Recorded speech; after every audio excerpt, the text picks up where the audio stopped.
Queridos hermanos, queridas hermanas, ¿cómo están? Dios les bendiga, es un gusto saludarles. Muy buena tarde para todos ustedes. En especial, saludo con mucho cariño a las tres queridas alumnas que hoy están en clase presencial. Marianela, Lili, mi suegra Irma. Bueno, muchas gracias, gracias por estar. Es un placer compartir juntos esta clase y bueno, vamos a comenzar esta sesión que corresponde a otro libro de sabiduría. Como ustedes lo saben, estos dos libros en particular vienen a ser como una reacción a la teología optimista que nos plantea cierta retribución muy propia de los proverbios, pero que evidentemente nos colocan a nosotros en una reflexión mucho más profunda, no solo la satisfacción de ser bendecidos, de ser felices, de tener amigos, de tener hijos a quien educar, de tener posesiones, etcétera. O sea, todo eso que nos dicen los proverbios, ¿viste? Que habla acerca de los amigos, la esposa, etcétera, o incluso de los muchachitos fatuos, tiene su propia reflexión, o sea, tenemos que aprender a reflexionar en ese sentido también, ¿no? Pero estos dos libros en particular, tanto el Eclesiastés como el libro de Job, nos meten a profundidades mucho más interesantes de reflexión. Lo vimos ya con el tema de Job, y Job nos metió muy profundo en el tema de lo que era el mal y el sufrimiento y cómo compagina todo esto con el rostro de un Dios bondadoso, de un Dios amoroso, que no es nada menor entender. Ahora, en el libro de Eclesiastés, hermanos, que también se le conoce como el libro del Coelet, o también se le conoce como el libro del predicador. Con cualquiera de esas tres denominaciones que ustedes elijan mencionarlo, está bien, ¿verdad? Coelet en hebreo y el predicador, porque es así como inicia básicamente este libro diciendo, estas son las palabras del predicador, ¿verdad? Entonces, puede llamarse Eclesiastés en griego, Coelet en hebreo o el predicador, que también se le conoce así a este libro. ¿Ok? Entonces, vamos a referirnos a él de cualquiera de estas tres denominaciones. Ahora, eh, quisiera poder leer con ustedes, ¿verdad? El primer capítulo del libro del Eclesiastés como para poder entender un poco esta parte. Yo quiero compartirlo, ustedes por favor léanlo en su versión. Yo quiero compartir con ustedes aquí en esta versión que la tuve que buscar en internet, que es la Palabra de Dios para Todos. Esta es la versión que elegí. Entonces, me gustaría que leyéramos y pensáramos un poco, ¿verdad? Las palabras que pronuncia el autor del libro del Eclesiastés. Bueno, dice así, está en pantalla, si ustedes quieren seguir leyéndolo con su vista, está bien. Dice, estas son las palabras del predicador, hijo de David, rey que fue en Jerusalén. En esta vida, nada tiene sentido. En esta vida, nada tiene sentido. Todo es una ilusión. Realmente en esta vida nada ganamos con tanto trabajar. Unos nacemos y otros morimos. Pero la tierra jamás cambia. El sol sale por la mañana y por la tarde se oculta y vuelve corriendo a su lugar para salir al día siguiente. El viento gira y gira y no deja de girar. A veces sopla hacia el norte y a veces sopla hacia el sur. Los ríos corren hacia el mar y luego vuelven a sus fuentes para volver a vaciarse en el mar, pero el mar jamás se llena. Qué difícil me resulta explicar lo aburrido que es todo esto. Nadie se cansa de ver, nadie se cansa de oír. Lo que antes sucedió, vuelve a pasar, vuelve a suceder. Lo que antes se hizo, vuelve a hacerse. Es decir, en esta vida no hay nada nuevo. Cuando alguien llega a decir, he aquí, perdón, aquí tengo algo nuevo, resulta que eso ya existía antes de que nosotros naciéramos. Nosotros no nos acordamos de los otros de lo que otros hicieron, ni los que vengan después se acordarán de lo que hicimos. Los que vengan después creerán empezar de nuevo. Yo, el predicador, fui rey de Israel y reiné en la ciudad de Jerusalén. Toda mi sabiduría la dediqué a tratar de entender lo que se hace en este mundo.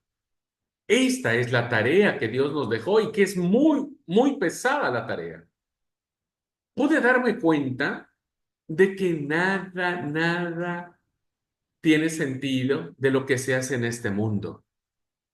Todo es como querer atrapar al viento. Como dice el dicho, nadie puede enderezar lo torcido ni contar lo que no tiene.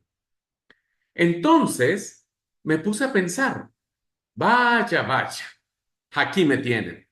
Todo hecho un gran personaje.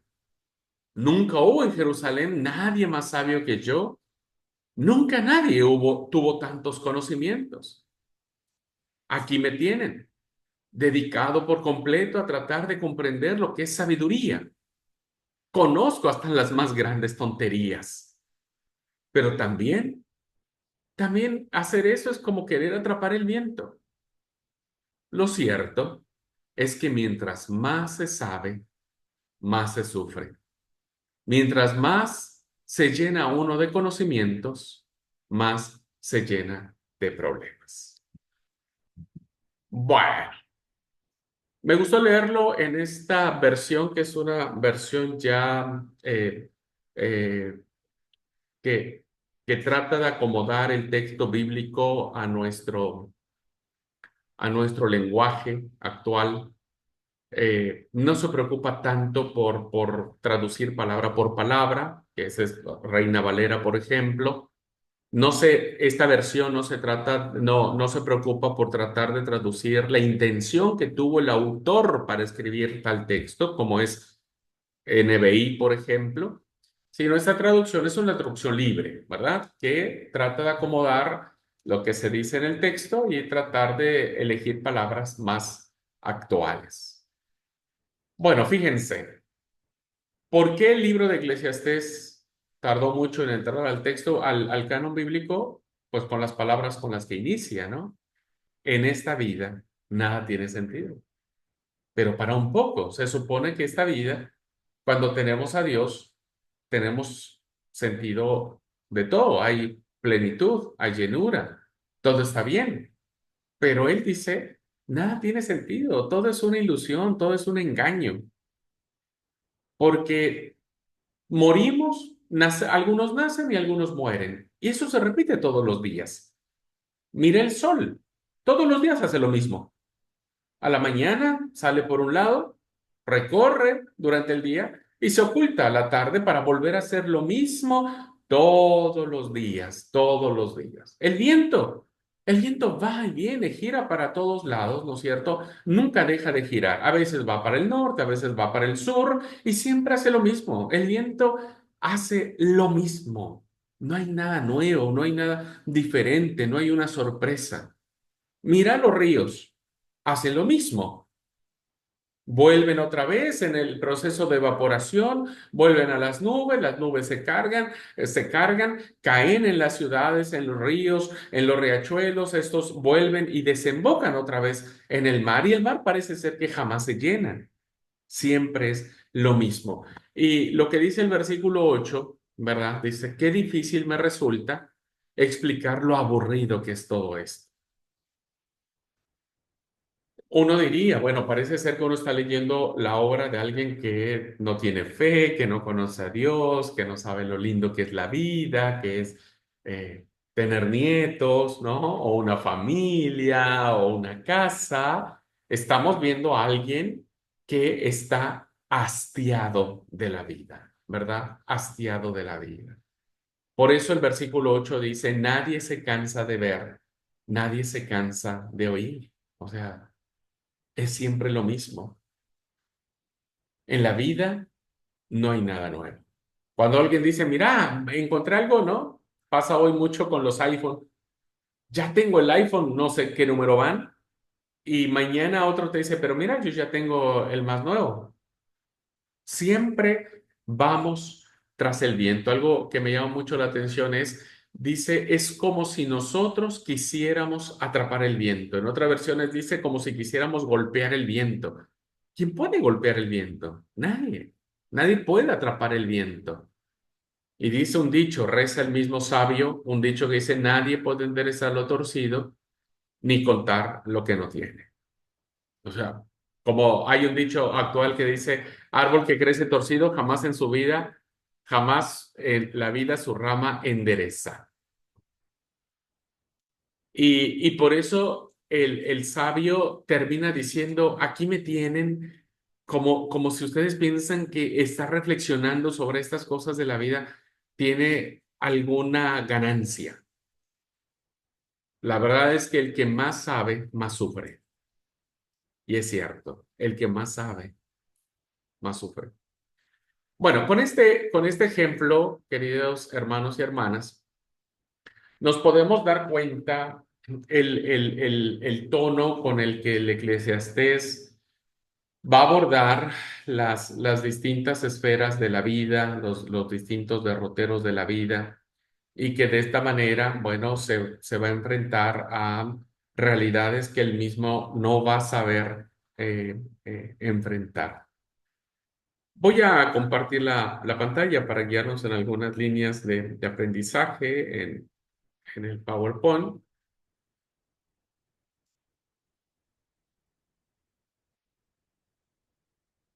Muy bien.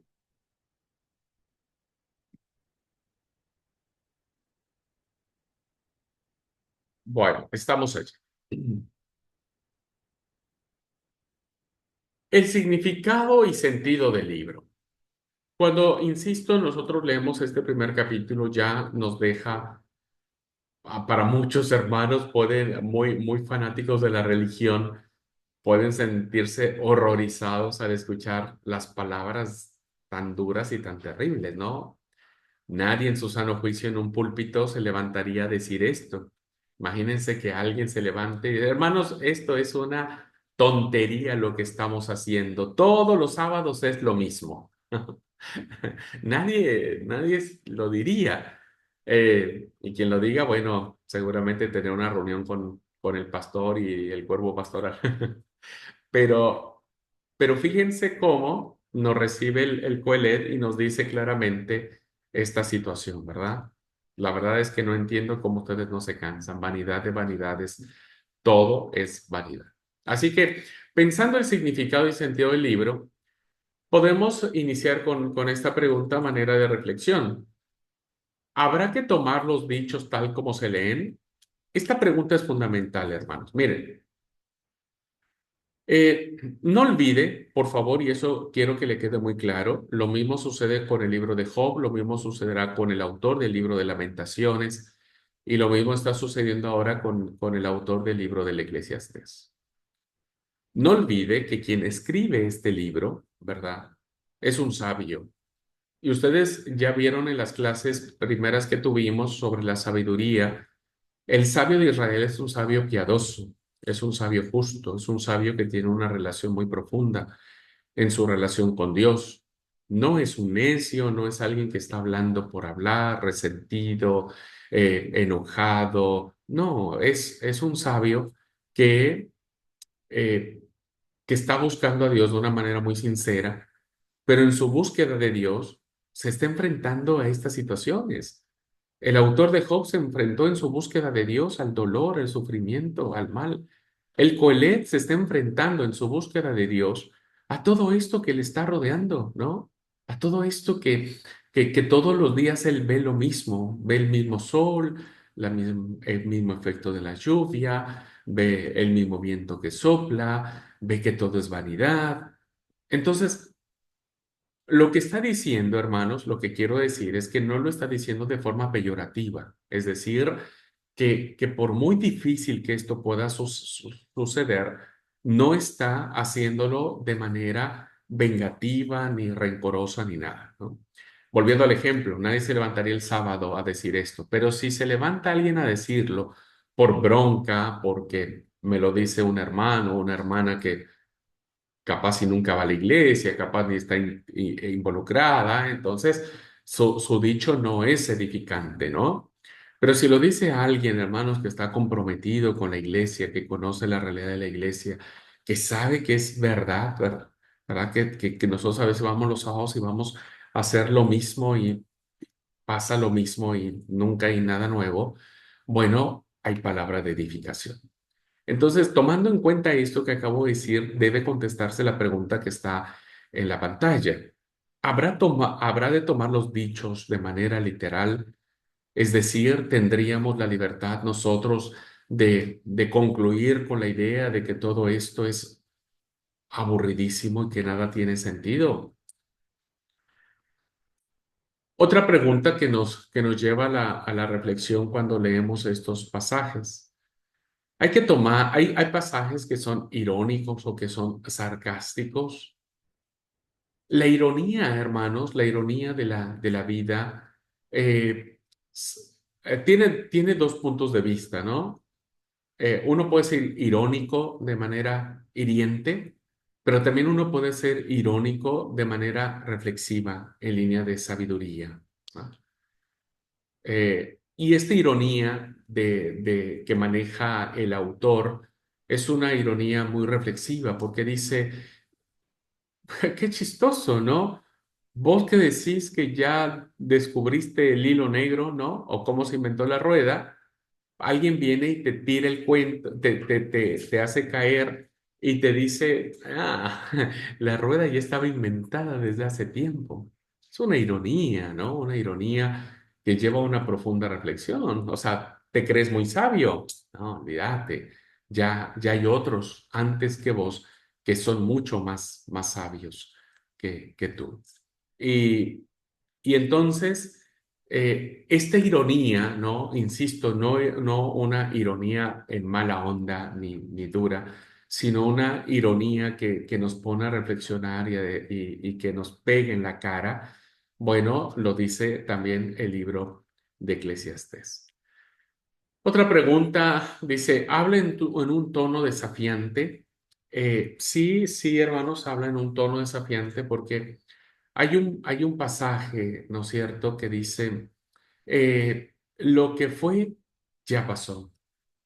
Lo que viene, nadie lo sabe. Este, eh, Dios restaura todo lo que vivimos. Es decir, ya no hay nada que cambiar. Lo que pasó, ya pasó, hermanos. Ya nadie lo puede cambiar. ¿Verdad? Nadie lo puede cambiar. Pero eso es lo que a veces el ser humano no logra, ¿verdad? Porque a veces uno quisiera tener el poder para cambiar el diagnóstico, ¿no? Que uno tiene. Y no, el diagnóstico está, ¿no? A veces uno diría, si yo pudiera echar el tiempo para atrás, yo no haría tal o cual cosa. No, ya no se puede, por muy buenas intenciones que tengamos y por muy interesante que sea la reflexión, ya no podemos echar el tiempo para atrás. Ya no podemos cambiar las cosas. Por eso dice, lo que fue ya pasó y lo que vendrá nadie lo sabe. A veces uno siempre se preocupa por el futuro, ¿no? Hay mucha gente que es muy preocupona, ¿no? Y, y llega hasta el grado de ser obsesiva en el cuidado que tiene porque para que ¿cómo es? No le llegue a pasar nada, no salgas en invierno sin taparte porque te puedes enfermar y capaz si morís, o trata de no viajar de noche porque a lo mejor puedes tener un accidente, o no, a veces uno quiere prevenir el futuro como si nosotros tuviéramos el poder para decir, quiero que este futuro sea así, pero no, el futuro nadie lo sabe. Pero dice algo muy interesante, ¿verdad? Que también es desafiante el libro del Coelet, donde dice, pero Dios restaura lo que pasó. Dios restaura. Esto es interesante, ¿viste? O sea, por un lado tiene razón el Coelet de decir, lo que pasó ya no lo puedes cambiar. Discúlpame, ya fue, ¿no? Lo que hiciste hoy a la mañana, por ejemplo, nadie lo va a cambiar. Nadie lo va a cambiar, bien o mal. Nadie lo va a cambiar.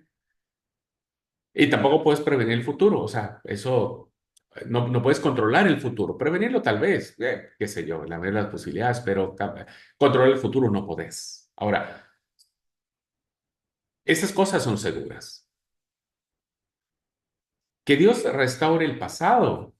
Bueno, ese es un gran desafío que el ser humano del siglo XXI a veces le cuesta mucho trabajo.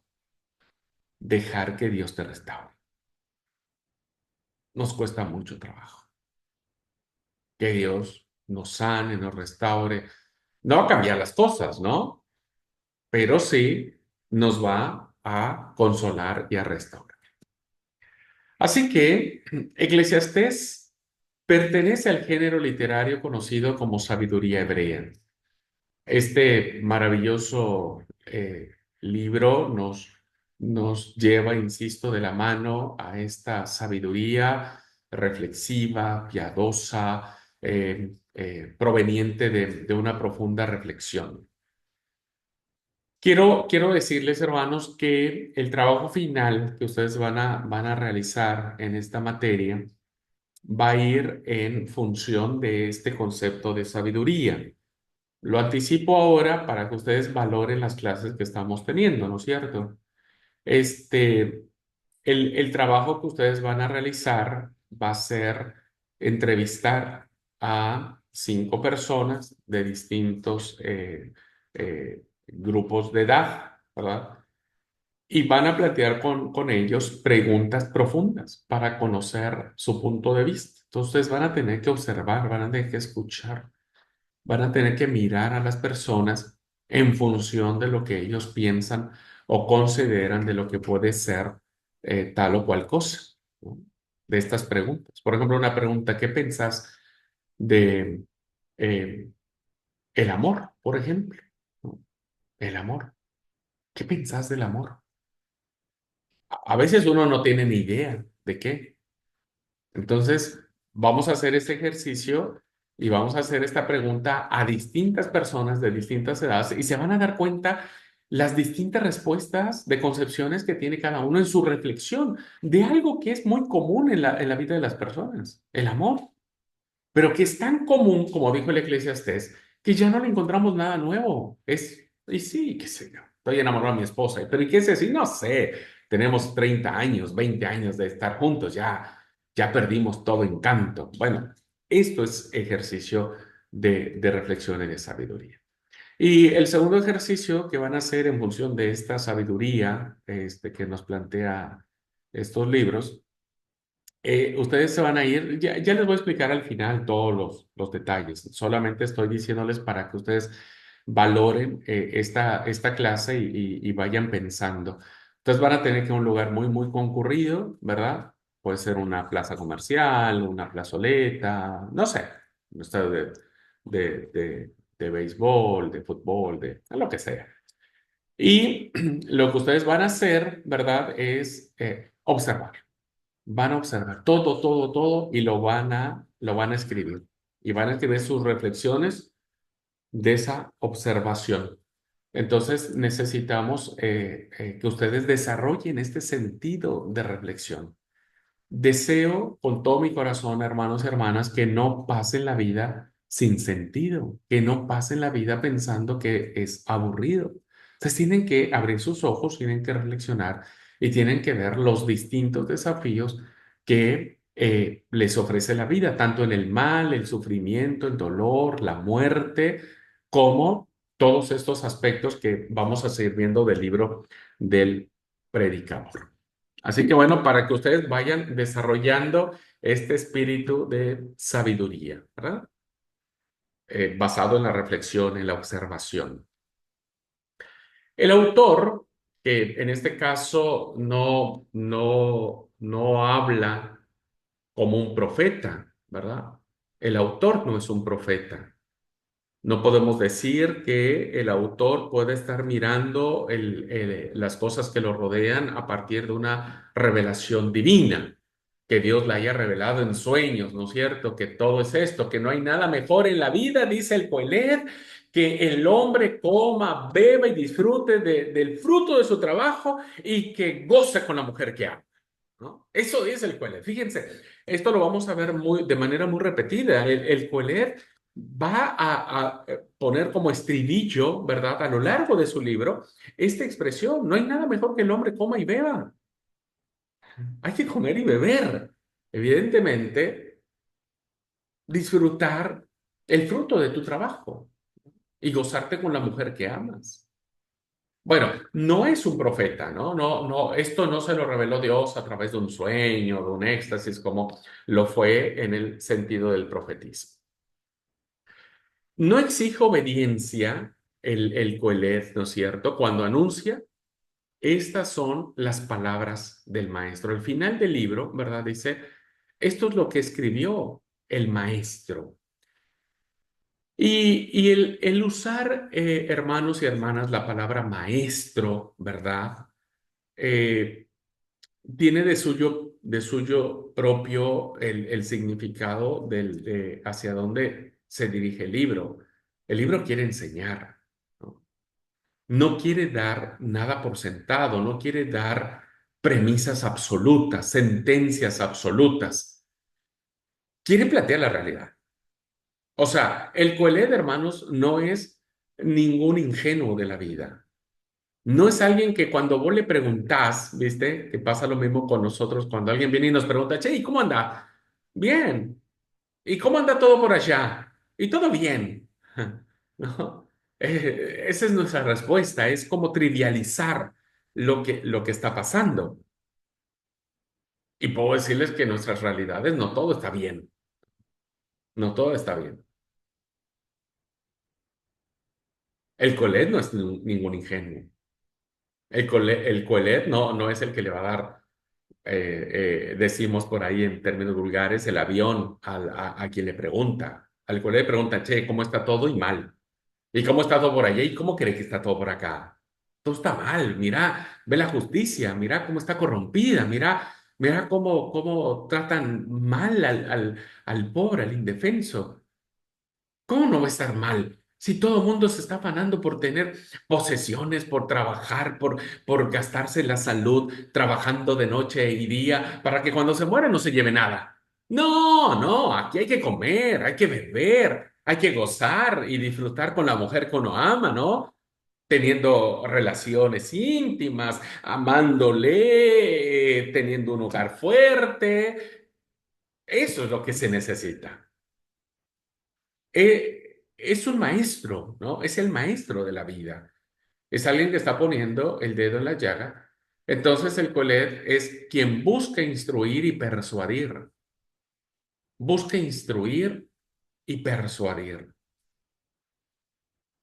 apelando al entendimiento de quienes lo están escuchando. Hay que apelar siempre al entendimiento. Por eso uno tiene que ser sabio, hermanos, ¿verdad? Uno tiene que ser sabio.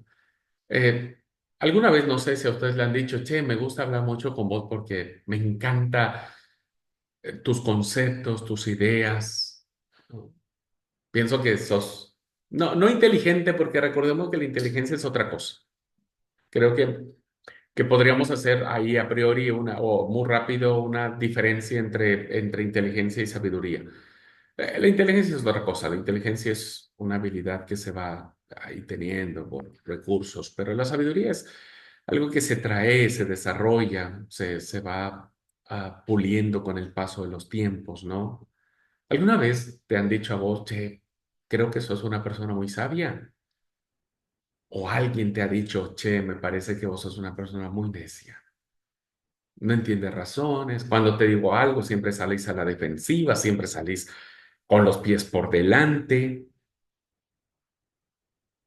no escuchás, hablas porque crees que tu punto de vista es más importante. ¿Qué le han dicho? No me digan, no me digan, pero... O nadie le ha dicho nada de eso, ¿no? A lo mejor eso está peor. A lo mejor nadie le ha dicho que es sabio y tampoco le ha dicho que es necio. Y eso significa que no estamos haciendo mucho la diferencia, ¿no? Estas son palabras del maestro. Es un libro muy profundo que busca instruir y persuadir apelando al entendimiento de quienes lo escuchan.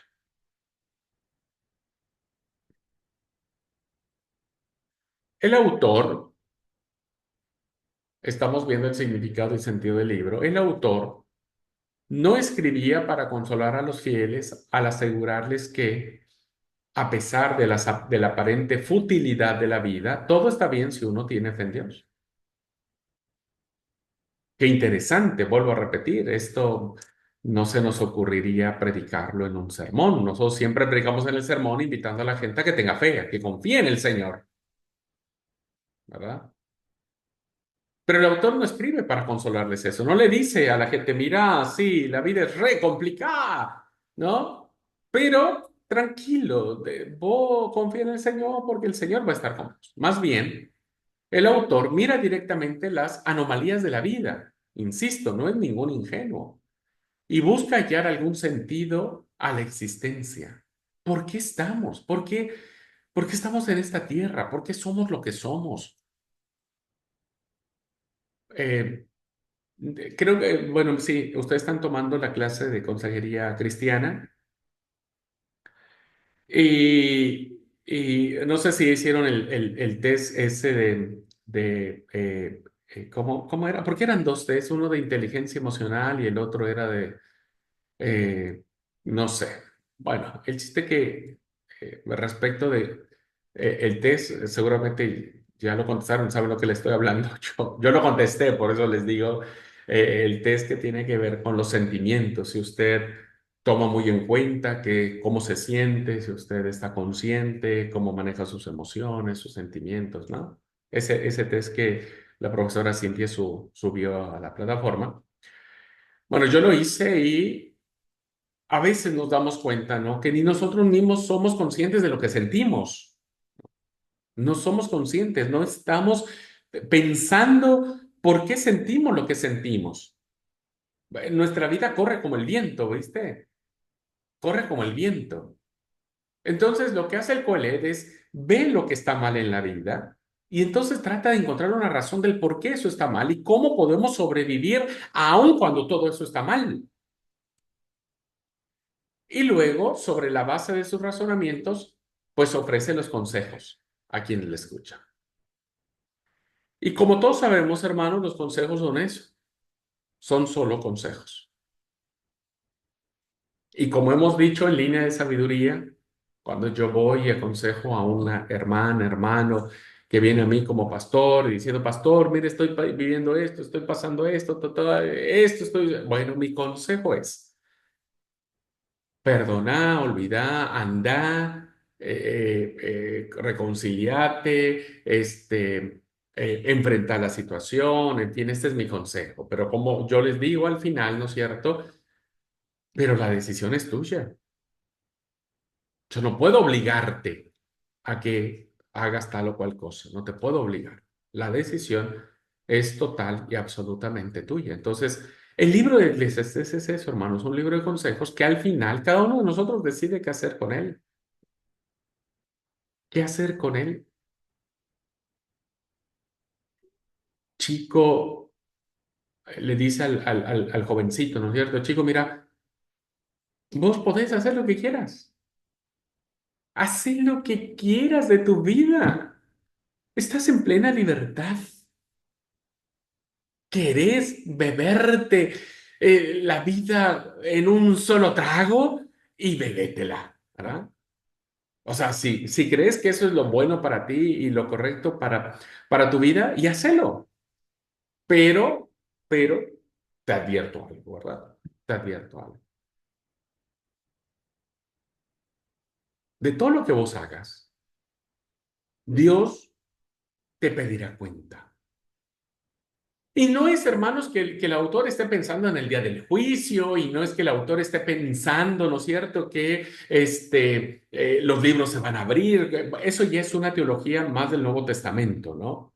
O sea, el autor no está pensando cuando dice, pero ten en cuenta que Dios va a pedirte cuenta, ¿no? De todo esto. No, no está en su mente esa imagen de del juez que va a abrir los libros, ¿no es cierto? Y que nosotros creemos que nos dirá lo que hicimos bien, lo que hicimos mal y nos dará la recompensa según nuestras obras. Más bien, el Coelet lo está planteando en la postura del presente, ¿no? Decir, ok, vos podés hacer lo que vos quieras. Dios te va a traer a cuentas hoy. ¿En qué sentido? En que lo que vos hagas con tu vida tendrá graves y grandes repercusiones, que honrarán a Dios o deshonrarán a Dios, que honrarán a tu familia o deshonrarán a tu familia, que lastimarán tu cuerpo o que sanarán tu cuerpo. Todo lo que vos hagas, ¿verdad? Va a ser con consecuencias. Y estas consecuencias, evidentemente, tienes que saber que nadie las puede, pues nadie las puede saltar. Hace lo que quieras, ¿verdad? Eso dice el Coelho, hace lo que quieras.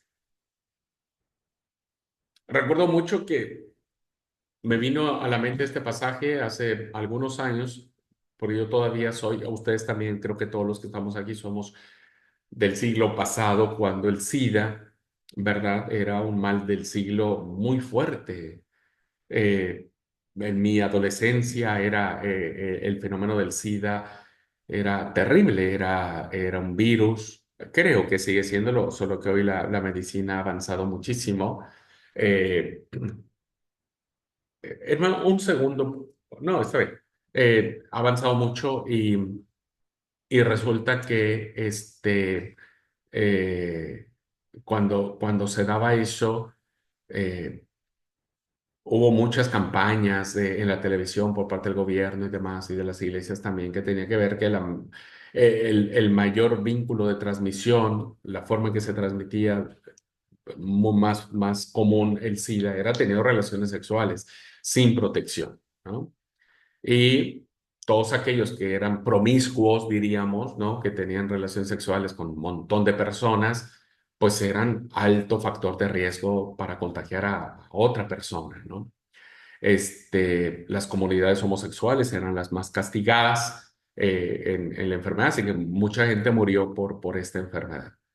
Y entonces, recuerdo en mi adolescencia que alguien nos dijo y yo lo empecé a reflexionar y decía, bueno, ¿cuál es la mejor forma de librarnos de una muerte tan fea y tan terrible como es el SIDA? Pues no teniendo relaciones sexuales. Y ustedes fueron jóvenes, hermanos y hermanas. No nos espantemos, todos fuimos jóvenes, ¿no? Con muchos impulsos, emociones y demás. Y en medio de una sociedad erotizada, pues todo era decir, todo está bien y hay que hacerlo y demás. Gracias a Dios, ¿no? Algunos dijimos, no, prefiero no tener relaciones sexuales, ¿no es cierto? Con tal de no pasar por ese dolor y ese sufrimiento tan terrible. Otros sé, ¿no? Que aún teniendo relaciones sexuales, pues se libraron de ser contagiados y demás. ¿Qué es lo que quiero decir, hermanos? Que el libro del Coler es un libro muy pertinente para la vida de hoy. Hoy los jóvenes tienen que escuchar esta indicación, ¿no? Podés hacer lo que quieras, está bien, es tu libertad, decís que ya sos grandecito, está bien, pero la vida te va a pasar factura y no es cuando los libros se abran y Dios te castigue y te manda al lago de fuego, azufre, etcétera. No, es aquí, ¿no es cierto?, en donde uno enfrenta las decisiones de su vida, enfrenta las decisiones de su vida. Bueno, hermanos y hermanas, vamos a dejar aquí la clase. vamos a dejar para la siguiente clase continuar con el libro del Eclesiastés. Quiero invitarles, quiero motivarles a que lean el libro del Eclesiastés, léanlo en otras versiones y traten de subrayar aquellas frases que tengan que ver con algo que a ustedes les sirva de consejo, ¿no? Eh, Tenemos pasajes muy famosos como todo lo que se hace debajo del sol tiene su tiempo, ¿no? Es como un consejo muy interesante. Ese es un consejo maravillosísimo. El problema es que nadie lo toma, porque todo metemos en una bolsa, ¿no? Todo metemos en la misma bolsa y nadie toma ese consejo. Bueno, quiero que lean por favor el libro del Eclesiastés. No es tan largo, hermanos y hermanas, no es tan largo.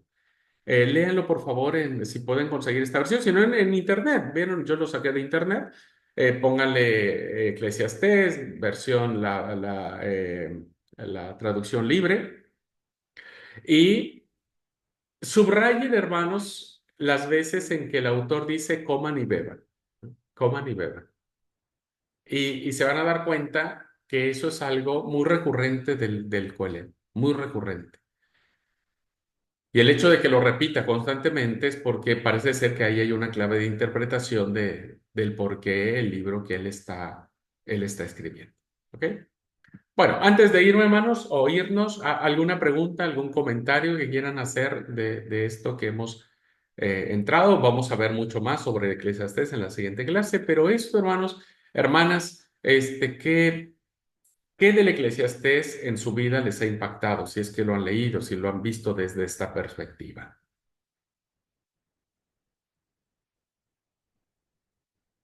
Si alguien tiene algún comentario, duda o algo que quieran aportar, bienvenido sea. Si no, no se preocupen. Sí, Marianela, adelante, por favor.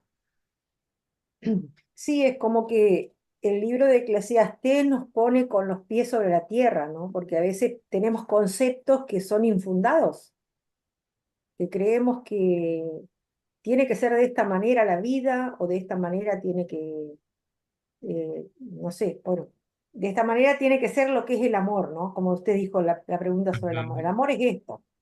Y a veces nuestro concepto es infundado y creo que el autor de Eclesiastés como que nos pone con los pies sobre la tierra y bueno, y reflexionemos. No nos encapsulemos en un concepto propio, sino que veamos la vida como es. Abramos los ojos y miremos alrededor. Pienso yo, no sé si estoy equivocada. No, vos sabés que yo resumiría tu frase y que es muy buena, buenísimo el comentario, que el Eclesiastés nos diría, la vida no siempre es como uno piensa que debe ser. A ver, todos pensamos que la vida nuestra tiene que ser de esta forma, o sea, ¿no? ¿Quién, quién no anhela, no? Tener una linda familia, hijos hermosos, una casa hermosa, cuenta en el banco, auto, la vida resuelta, la salud a pleno, cada año irse a Europa de vacaciones, ¿no? ¿Quién no sueña con tener una vida así, tranqui, donde vos puedas llegar a viejito tomando el mate con tu marido, con tu esposa, ¿no? En la mecedora, así, los dos viejitos felices como los cuentos. Bueno, todos nos gustaría pasar por eso, pero pues no, la vida no siempre es así, uno como uno quisiera, ¿no? A veces te topas de que ahorita estás así, hoy estoy ahorita con ustedes y a la tarde estoy en urgencias en el SAMIC porque me subió la presión y porque no me pueden bajar el nivel de azúcar y estoy conectado con 1000 tubos, ¿no? La vida cambia así, te cambia de un momento a otro. 3 veces me pasó. Yo estaba tranquilo, bien, y a la tarde estaba yo viendo el techo blanco en urgencias. Yo decía, ¿cómo no puede ser? Si todo estaba bien. Obvio, ¿por qué? Porque uno cree que la vida que uno tiene o que uno quisiera tener, pues tiene que estar linda y libre, pero la vida no siempre te trata de esa forma. Entonces, por eso, bien dice Marianela, poner los pies en la tierra nos coloca en descubrir en nuestra justa dimensión lo que significa vivir, más bien lo que significa la vida. No tener los pies bien puestos sobre la tierra hará que la vida te voltee, en el sentido de que entres en ese conflicto, de decir, ¿qué onda? ¿Qué pasó? Yo no pensé que esto iba a suceder. Por eso, los pies sobre la tierra, el Coelet nos lo planta, hermanos y hermanas, de una manera maravillosa. Gracias, Marianela, por el aporte. ¿Alguien más? Si alguien quiere compartir, Lili, Suera. Lili, sí, adelante.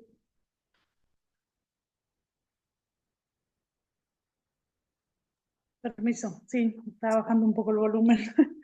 Eh, ah, increíble.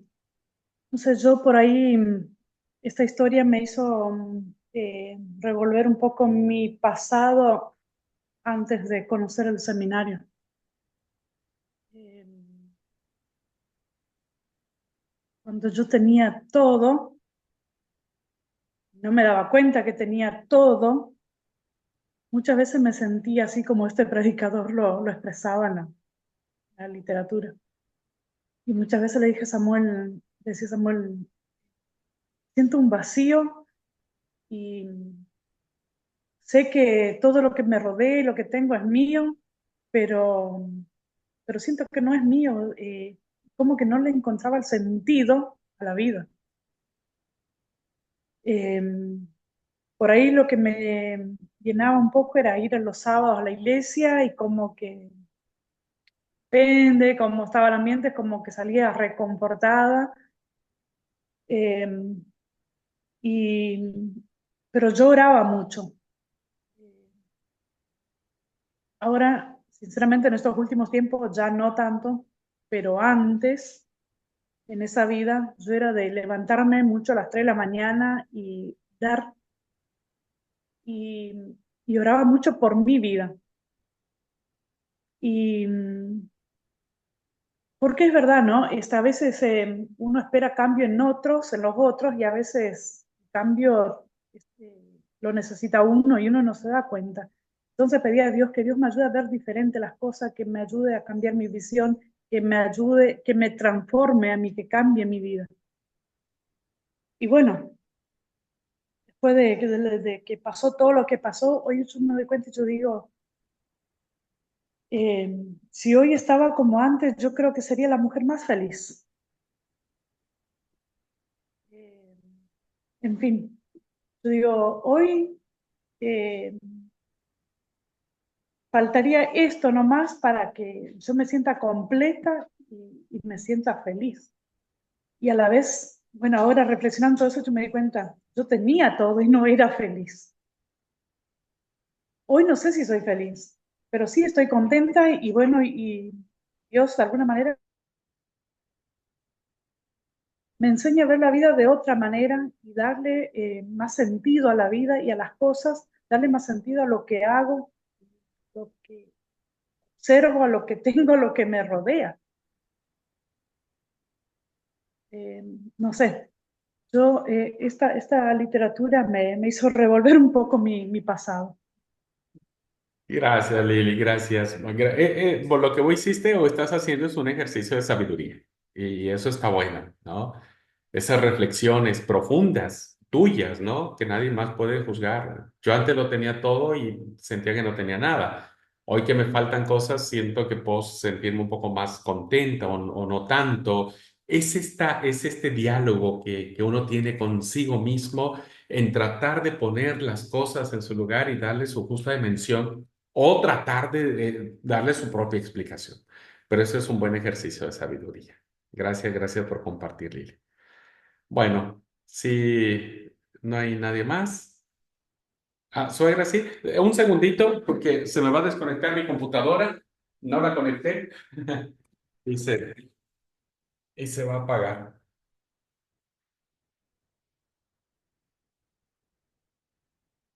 Ya está.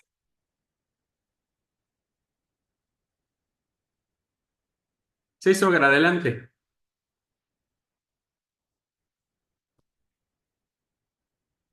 Está cerrado su micro, suegra. Sí, es cierto. Gracias. Digo que a mí me gusta mucho el Eclesiastés y he leído algunas porciones y algo que me hizo reflexionar hace tiempo es este versículo que dice, todo lo que te viniere a la mano para hacer, hazlo según tus fuerzas, porque en el Seol, a donde vas, no hay obra, ni trabajo, ni ciencia, ni sabiduría.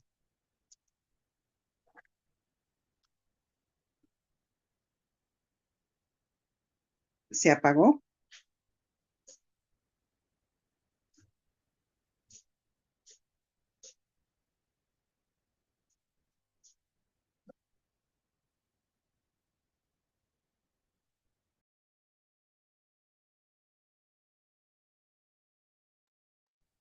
Perdón, pero ¿está suegra?